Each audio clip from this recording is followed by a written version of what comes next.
So today we're going to be graphing what we refer to as the other trig function. So we've graphed sine and cosine. Today we got to talk about tangent, cotangent, secant, and cosecant.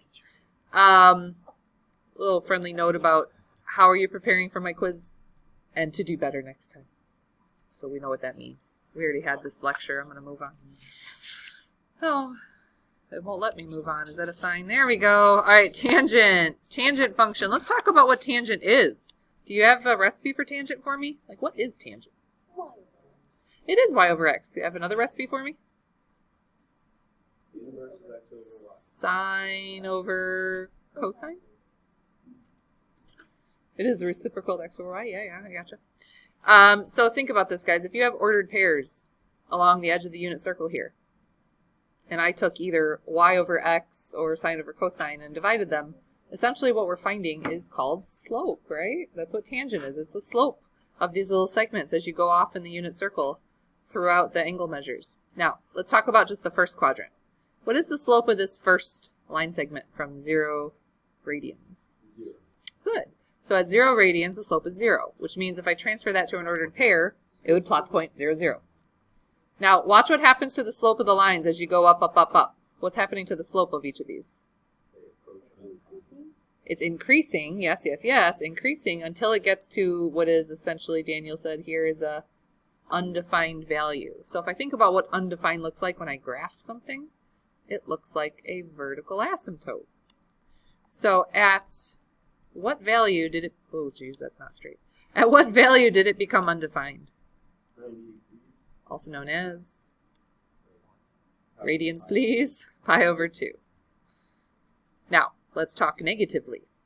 What's happening to the slope of my line segments as I travel this way? Yeah, it's a confusing thought because they're going negatively. They're getting more slopey. That's not a word. In a negative direction until they hit another undefined value at where? Now be careful. If we're measuring negatively, this is called negative pi over 2. Okay? That's going to come up this week quite a bit. So our tangent ratios, we're getting more and more negative until they approach an undefined value again at, that's really ugly, negative pi over 2. So that is one cycle of the tangent function. Let's talk about what we notice. It's interesting. It has asymptotes. It has one intercept on the midline.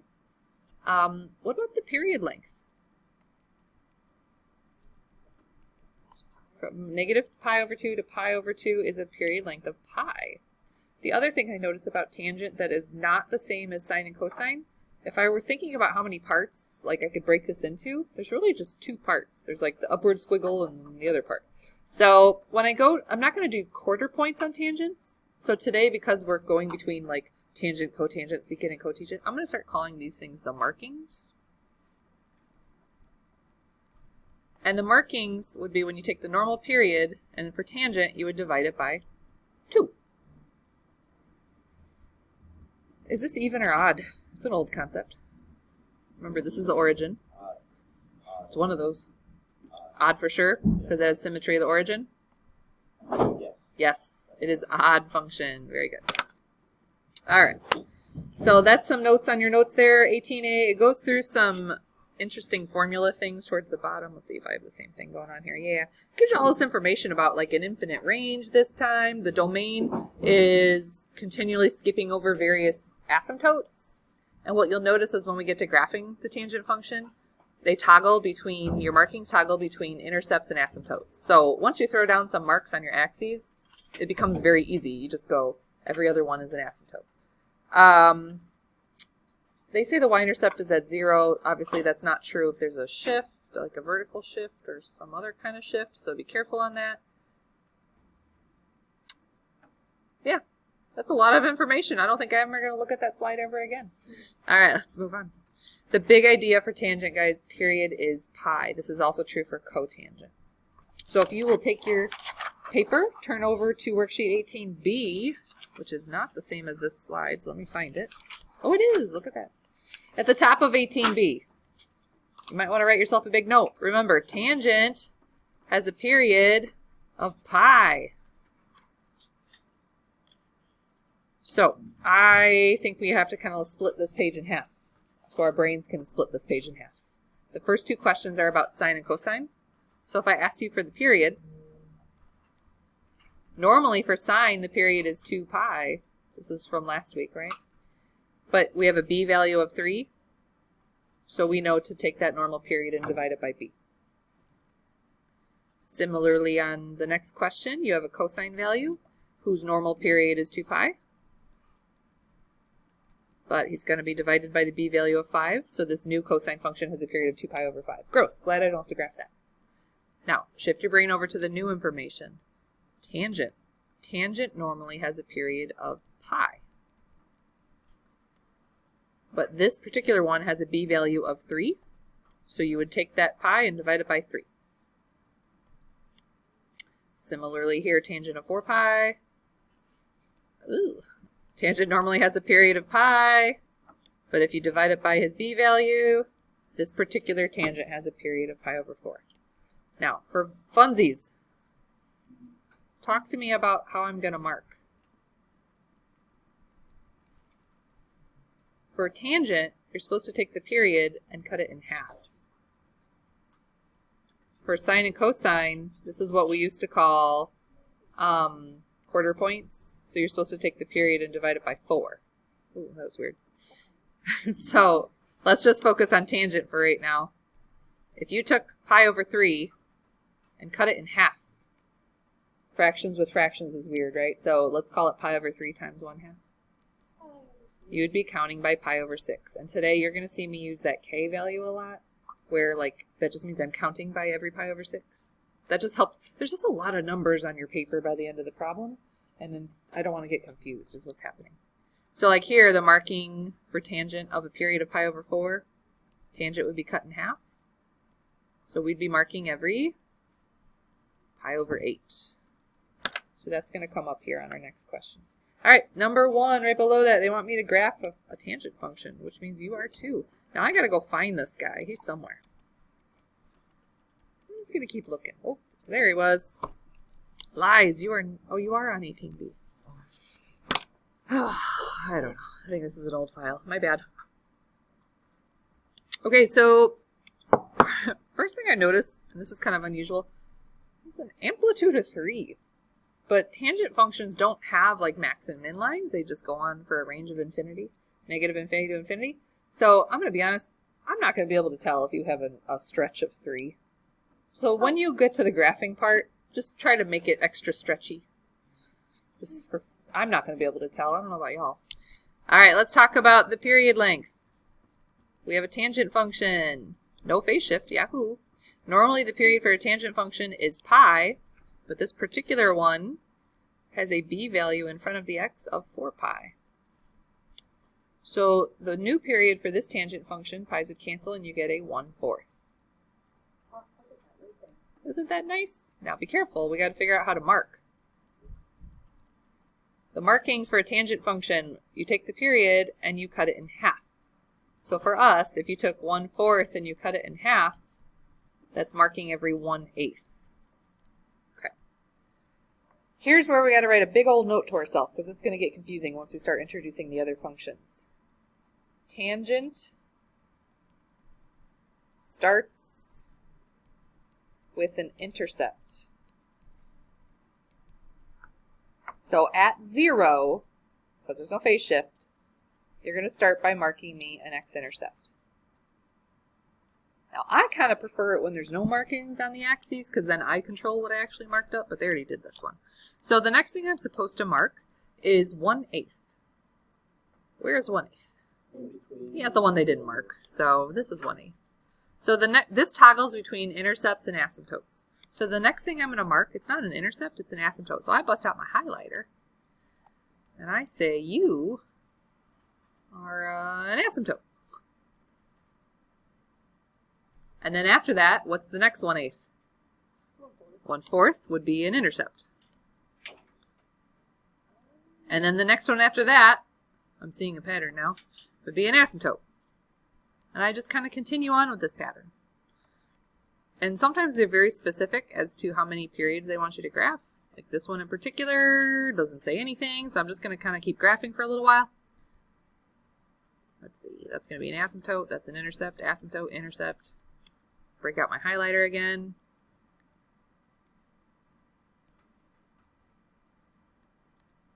For Pete's sake. Can't even get it right with a tool. They're still not straight. It's okay. All right, so remember, tangent starts with an intercept at 0. Of course, phase shifts screw everything up, so keep that in mind. Now I got to remember the shape of tangent. Tangent starts down on the left side of the leftwards asymptote. So it's going to look like this. What a horribly ugly tangent function. Good job. All right, and then use, oh gosh. And you keep going, and you hope that one of them looks good. Turns out none of them are going to look good, because Mrs. Abruzzo can't draw tangent functions. Oh, man. I'm trying so hard, guys. Oh, man. Okay. You know, that first swoop really gets me. There's a lot of good math puns out there about tan lines. Go look them up. Now you're going to understand those jokes. You don't hear math jokes anymore? Kids these days, they're not interested in the math puns? Okay.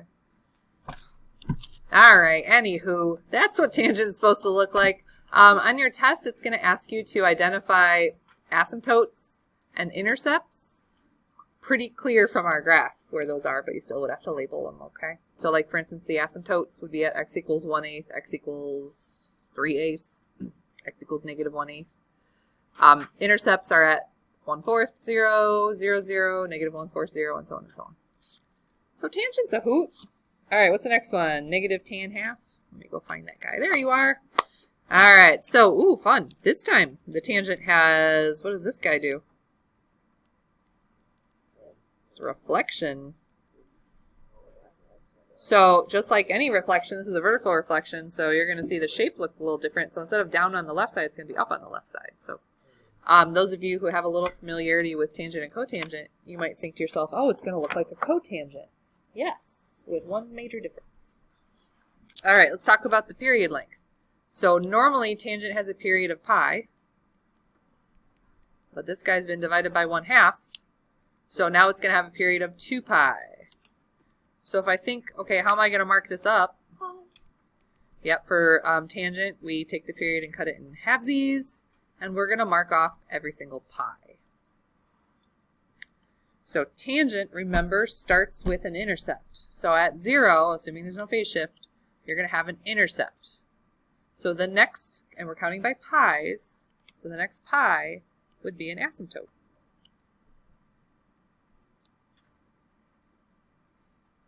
Oh, man. The next one would be an intercept, and so on and so on. Yeesh, that's ugly. You know, it's a sad day when you use a tool that is intended for you to cheat and not have to graph really beautifully, and you still can't get it right. Oh. I know. Story of your life. Ruler schmooler. It just backfires, right? Oh, that's not what I wanted. I could rotate you. I'll forget it. I don't care. All right, so this is where I go happily along my way, and I'm like, tangent function, and then I graph a tangent function, and you're all going to scream something at me. It's been reflected, so I was about to graph the wrong thing. Thank you for helping me out here. Instead of looking like a normal tangent function, we're going to see a reflection where it starts up on the left. Which in a minute, when we see cotangent, you're going to be like, that looks like cotangent. I agree. Big difference though, cotangent functions, we'll see in a minute, do not go through the origin unless there's a phase shift. We'll see that in a second. Why? We'll see that in a second, Daniel. I have to know. Alright. Like literally in a second, like right this very second. Alright, let's talk about cotangent. This is, I think, the next thing on your page, a little sketch of, notice they sketched in tangent. So these little dotty lines are tangent. What is cotangent to you? Yeah, the reciprocal of tangent. Okay, so think of this, guys. If you have a tangent value of 0, right here, and I took the reciprocal of that, in math, what's the reciprocal of 0? It's undefined value. So in a graph, what used to be a 0 is now becoming an undefined value. So all of these x-intercepts become asymptotes. Here we go. Yeah, it is.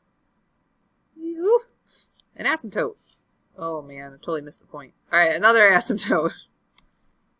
Try that again. Just, oh no. Whatever, it's fine. Okay, so now think there used to be an asymptote right here. But in math, if it was undefined and you flipsies it, what does it become? An undefined value reflippercled becomes a 0.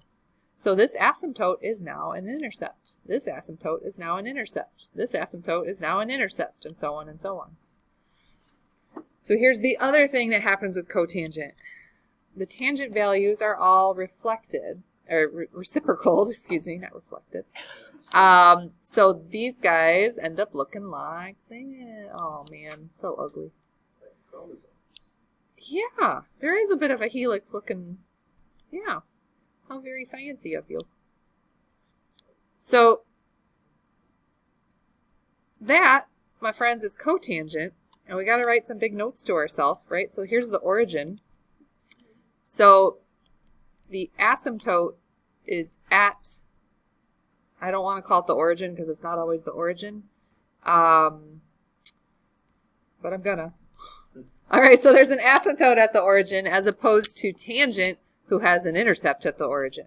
So that's the major, major difference between tangent and cotangent, along with the shape. The shape is just totally different. All right, here we go. Next one on your paper. Oh, it asks about, like, isn't there one hiding in there? Cotangent of 2x. There we go. That's the one I want. It says number 3 on your paper, though. Let's graph this. Now, you don't have any axes. Draw your own axes, please. Cotangent also has a period of pi, unless it's been changed, which it totally has. So period of, it's right underneath that box of formulas. It says number 3, sketch a transformed cotangent graph. So because we have a b value of 2, that's going to change this cotangent to have a period of 2. And if I go find my markings, what I'm going to count by, you're good? Okay. So you take that period, pi over 2, and cotangent is a 2-point squiggle, just like tangent was. So you cut it in half again. So we're going to mark every pi over 4. So this is what I don't like when they label, because now I can label whatever I want. And guess what I'm going to label by? Pi over 4. Here we go. So we got 1 pi over 4. The next one would be 2 pi over 4, which if you're not real good with fractions, you can just keep counting out 2 pi over 4, 3 pi over 4, 4 pi over 4, and come back and reduce them. But I think you guys got this. What's 2 pi over 4? Yeah. And then 3 pi over 4 is that. And then 4 pi over 4, better known as pi. And then go negatively for a little bit. All right, so here's where I got to stop and think. I'm graphing cotangent. Cotangent, unless there's a phase shift, starts off right away with an asymptote. And they're going to toggle between asymptotes and intercepts. So right away, ooh, it's not straight. We got an asymptote, followed by an intercept, followed by an asymptote. Ugh. Followed by an intercept, followed by, oh gosh. Wow, that fixed.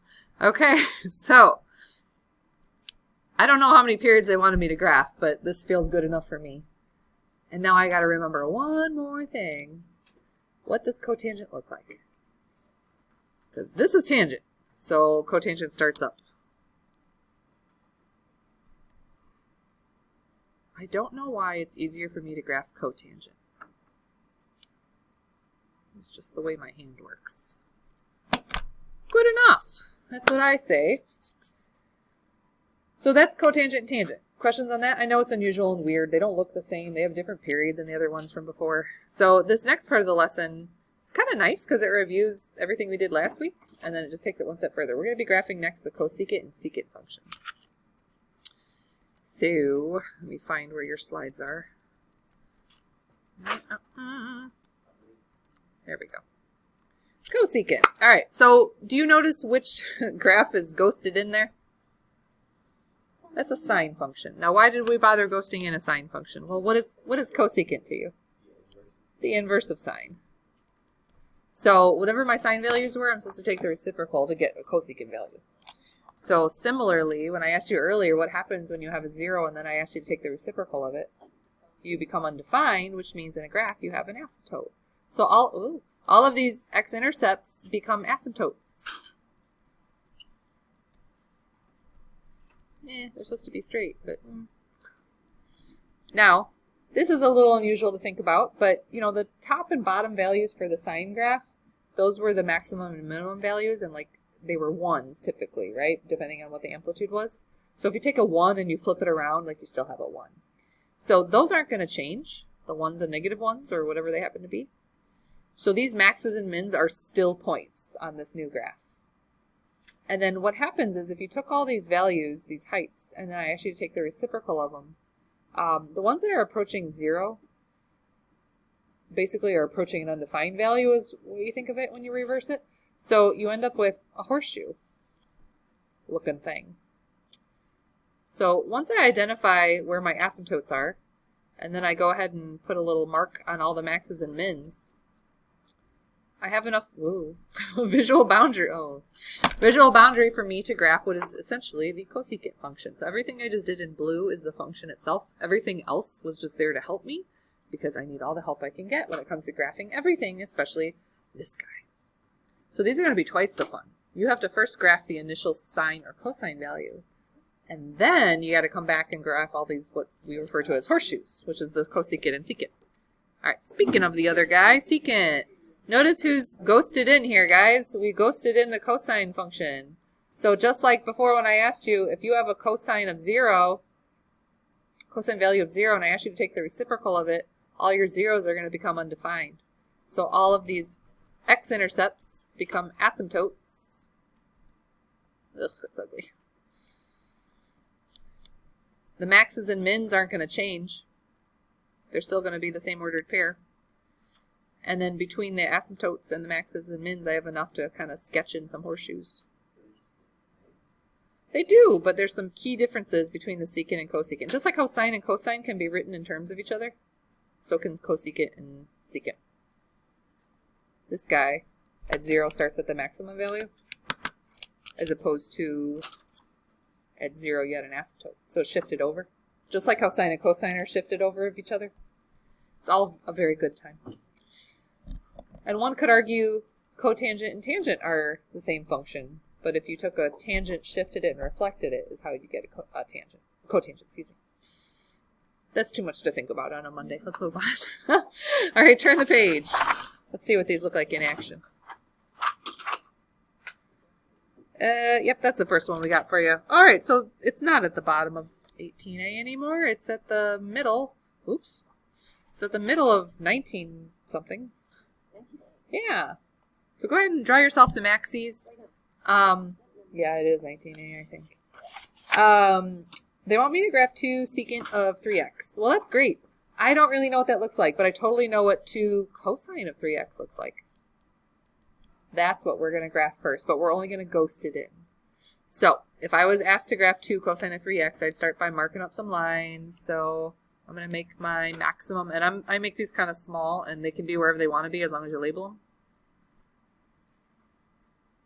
So my maximum is at a 2, midline 0, minimum at -2.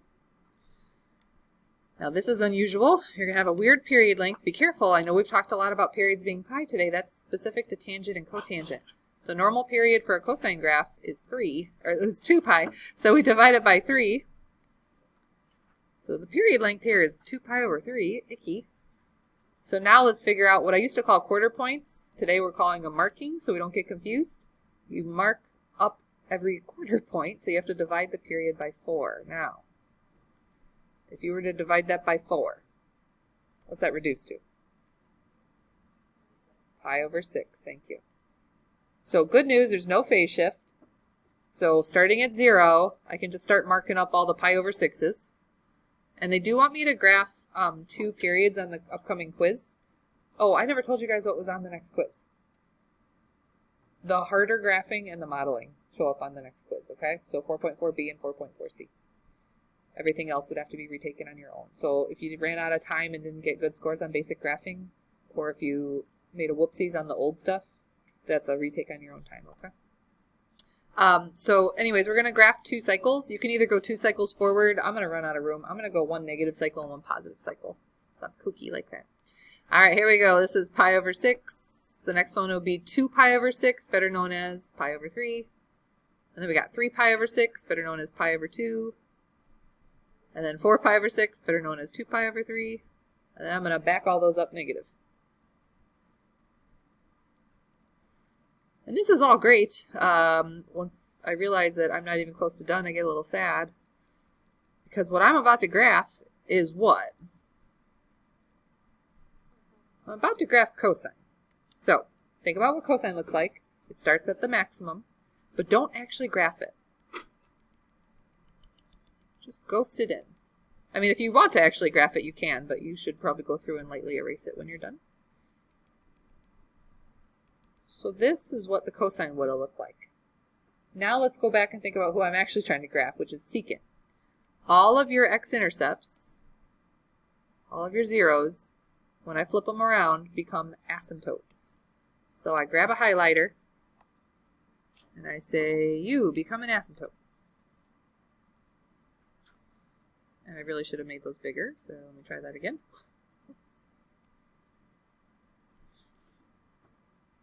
Oh, for Pete's sake. That's crooked. You know, I quit. These are ugly. Anywho, let's pretend that worked out how I wanted it to work out. Now, all of the maxes and mins, those are ordered pairs that I get to keep, because those are not going to change in value to the from the cosine to the secant. And then I'm supposed to squeeze in what essentially look like horseshoes here.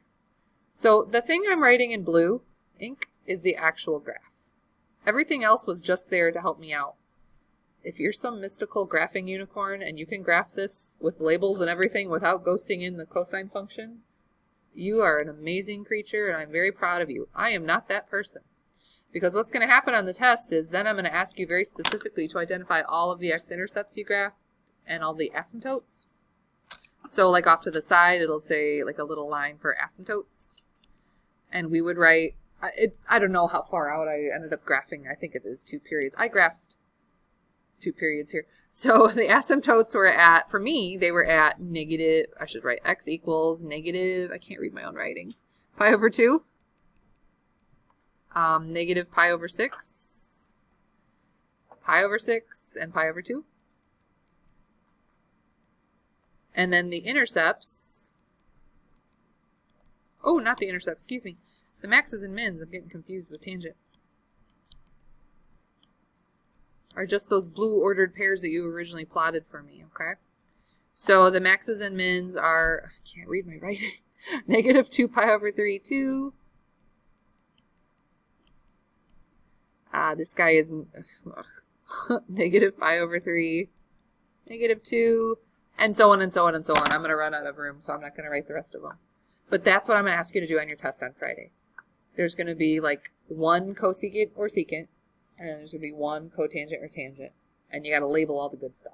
But like I said, it's really twice the work in my opinion, because you got to first draw the other one. So moving on in our examples, this is number 5. Yes. Yes. This is number 5 in your notes, the next question. Not 2, it's number 5. And this time I'm going to ask you to graph cosecant, but in my brain I go, I don't know how to graph cosecant, but I super know how to graph his buddy sine of 2x. So I start marking up some lines. I really need some boundary lines. You know this. You can make them basically wherever you want. They should be a little symmetrical as long as you label them. No one can argue with you. Now this time I'm going to take 2 periods out in the positive direction, so I'm going to have to remember to go slow and write small. Let's talk about the period length. This is a normal sine graph, usually has a period of 2 pi, but you have a b value of 2, so this guy's going to have a period of pi. That's great, but that doesn't tell me how to count. So I'm going to be marking, these are quarter points, right? So pi over 4. And happy news, there is no phase shift, which obviously would complicate things. So starting at 0, okay, Bruzo, write smaller. 1, 2, 3, 4, followed by another 1, 2, 3, 4. Now, if I want to save myself some time, I know I'm technically marking each of these pi over 4s. Maybe I'll only label every other one though. 1 pi over 4, 2 pi over 4 would be this. 3 pi over 4, 4 pi over 4, 5 pi over 4, 6 pi over 4, 7 pi over 4, 8 pi over 4. That was a little sneaky of me. Probably wouldn't do that on a test though. That would be dangerous. And remember who you're really trying to graph is cosecant. So you're going to ghost in the sine function. So I still put all my maxes and mins down, even though I'm ghosting the whole thing in.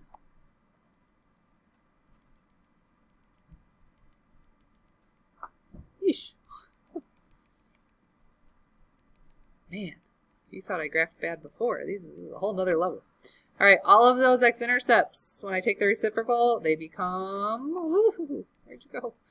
They become asymptotes. So you are an asymptote. Oh, for Pete's sake.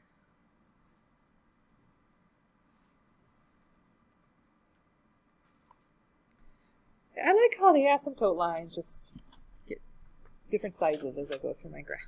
It really adds to the layer of art. All right, so all these maxes and mins, they're still there. But now we make little horseshoes.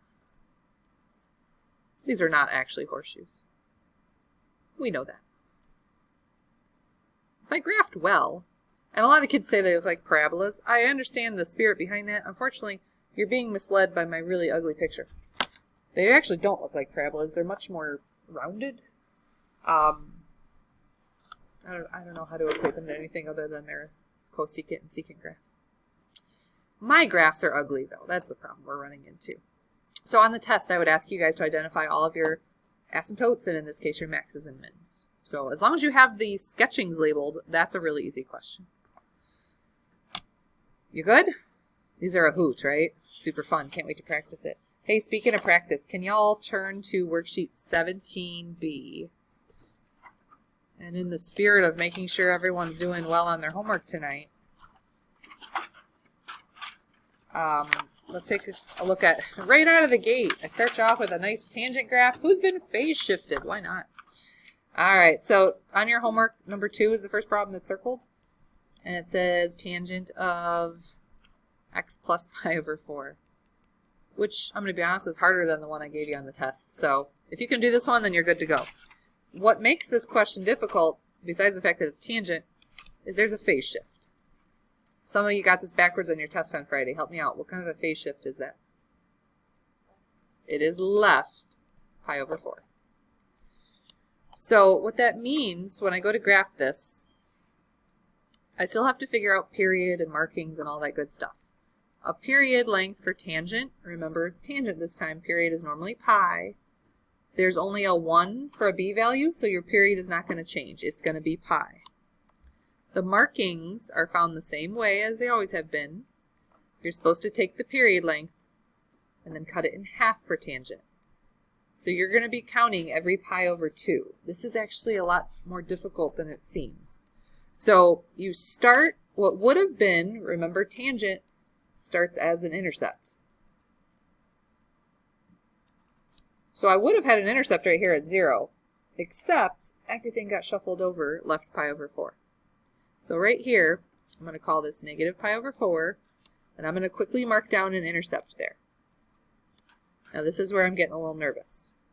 The next time I mark a point on my axes, it would have been because I moved a unit of pi over 2. What is negative pi over 4 plus pi over 2? And if you're like, I don't know because it's Monday, you can type the coefficients on your calculator, or you could just go back to 5th grade and say this is the same thing as 2 pi over 4. So negative 1 pi over 4 plus 2 pi over 4 would bring you to positive 1 pi over 4. And then if I move another 2 pi over 4, because that's what we're counting by, now we're going to be at 3 pi over 4. And then if we move another 2 pi over 4, now you're going to be at 5 pi over 4. And I'm sure I didn't space these out symmetrically, so we're going to run into some issues there, but that's okay. Here's the problem, though. Kids are going to forget about tangent. Remember, the very first marking you made, which usually was at the origin for tangent, is an intercept. So that means the next marking you made is an asymptote. This is not a marking, that's an axis. Whoop, that's your next marking. So you need to highlight up an asymptote, followed by an intercept, followed by an asymptote.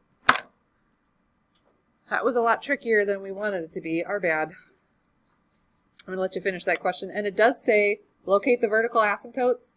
If I was you, I'd practice this just like I know my test is going to look. It's going to ask me to label a couple of periods. It's going to ask me to label the x-intercepts per tangent. And it's going to ask me to label the asymptotes. So even though the book might not ask you for all of those separately, do it anyways. While you guys are sketching that in, I also want to bring your attention to number 37, where it asks you to use the calculator. We didn't really get a chance to do this one. It says cotangent of theta equals 2 secant theta, and it says use your calculator. There's a big note from Mrs. Hoffbauer, make sure you're in radian mode.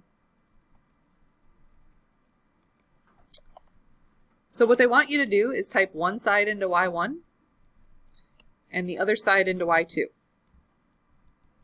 So then we run into an issue because kids are like, I don't know how to type this. How do you type cotangent?